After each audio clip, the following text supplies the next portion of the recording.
What's up, YouTube Revolution? ZombfectedGaming 349 at your fingertips. So today I got a very quick video for you guys, and it's related to Dying Light 2, and we will be right back to talk about this.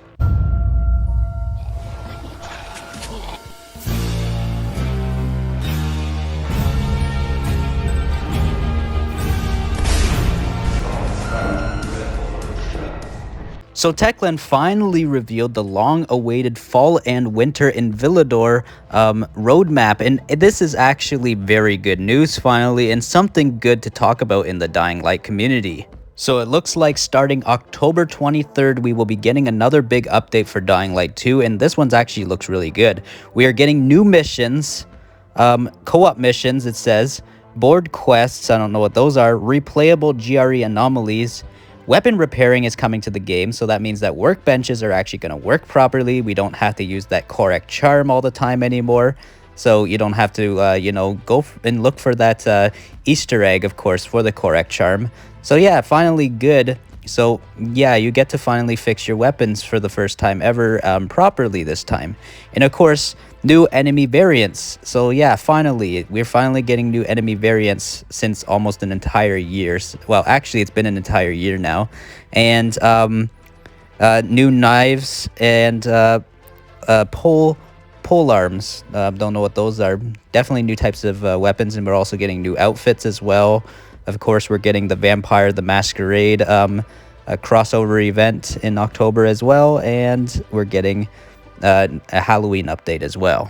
It also says November 23rd, so I'm guessing this Halloween event is lasting up until November 23rd, so that's going to be an almost long month, events and stuff, so it's going to be long after Halloween's over, so that's a little confusing, guys. I actually don't know what's going on with that, but anyways, let's move on to December. Okay, the December 23rd update looks like it's going to be really good, guys.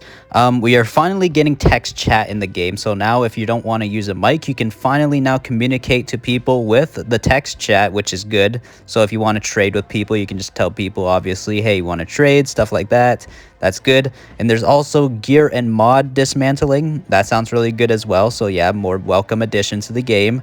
And also new weapon rarities. Okay, that's good too. And also the long-awaited new difficulty, nightmare difficulty, just like in Dying Light 1. So that's finally coming back to the game as well.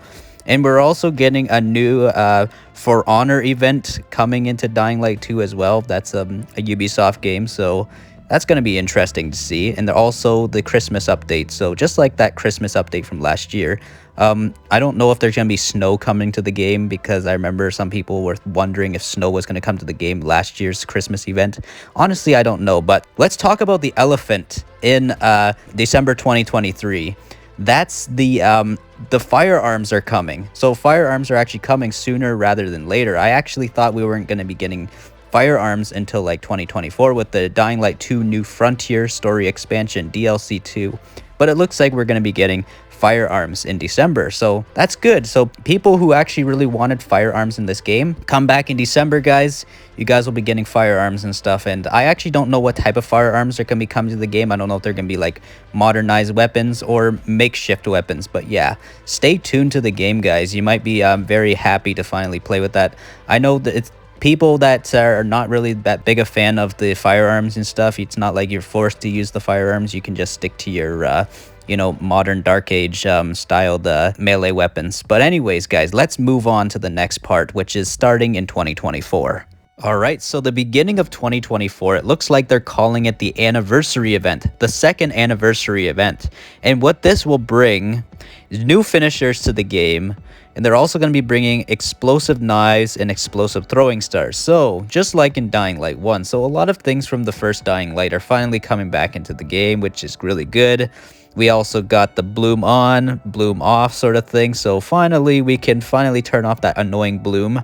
I know that some people were getting a little annoyed by that. It's when the sun and stuff is shining in your face and stuff in the game, and it just looks a little too over-exaggerated, I think, sometimes, with the bloom sometimes. So yeah, I guess that's good. I know, I think, what's his name? Backboard Films, I think, was asking for it. So, that's a good thing that you asked for that, Backboard Films. I'm really happy that Techland, you're very much listening to the community and stuff.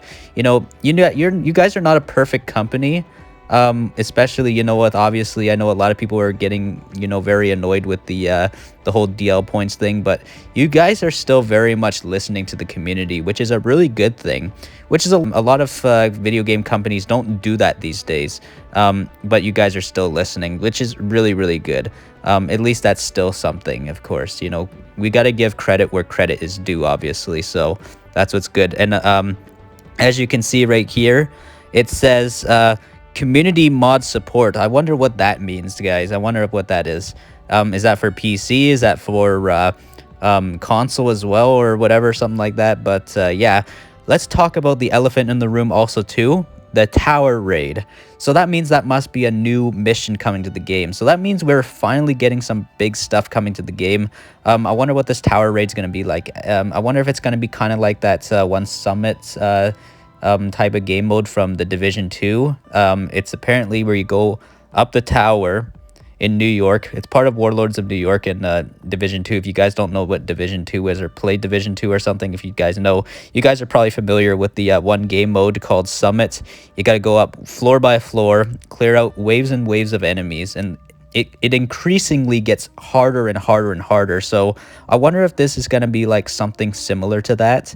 I don't know if they're going to show off some floors that we've never experienced before, but yeah, maybe if that's the case, the reason why they might be making us wait for that this long going into 2024 is maybe because they're adding all these new interiors, of course, with floor by floor by floor. I honestly don't know how many floors we can go up, but if it's a lot of floors, that means that obviously it's going to be a really, really big DLC. And I don't see Dying Light 2 New Frontier on this roadmap, so I'm guessing it's probably going to come out after. So I'm guessing it's so huge and stuff, and I'm thinking Techland has probably wanted to put a lot more effort into this expansion. So good on you, Techland. I'm glad that you're not rushing this. I think this might be almost like a whole brand new game sort of thing, but it's going to be a massive story expansion to Dying Light 2. It's kind of like Cyberpunk 2077's Phantom Liberty expansion. I think it just released, actually, guys, but I think it's massive. Some people are saying it's pretty good. Wait, actually, it did not release yet. It's actually releasing on September 26th, the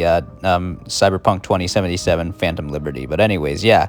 If you enjoyed this video, guys, consider subscribing to the channel and like the video as well. And ding that bell icon really hard so I can always stay within fast reach of your fingertips when new uploads arrive. ZombfectedGaming 349 over and out. Relax!